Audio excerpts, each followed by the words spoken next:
मेरेओ सजणों मेरेओ मित्रों 15-20 किनाल दे उत्ते मेरी भी एक कोठी हुंदी।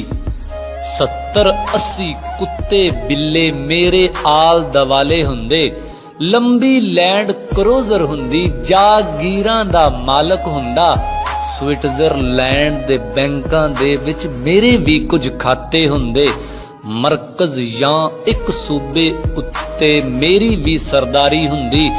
मत लोकां दी मारी हुंदी। यारी नाल जरदारी हुंदी। दुखा मारी खलकत नूं मैं दो दो हत्थीं लुट के खांदा। मैं भी फिर ए जशन मनांदा। पर मेरा तां हाल है इंजदा।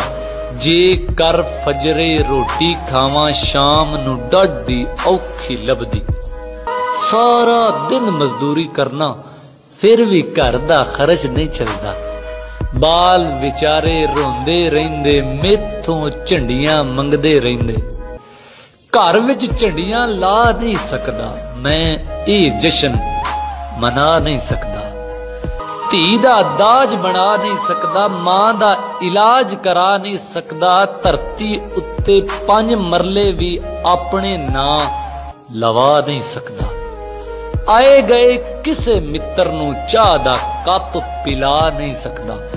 भुख दी डैन बूहे ते बैठी अपने बाल बचा नहीं सकदा। मैं ये जशन मना नहीं सकदा।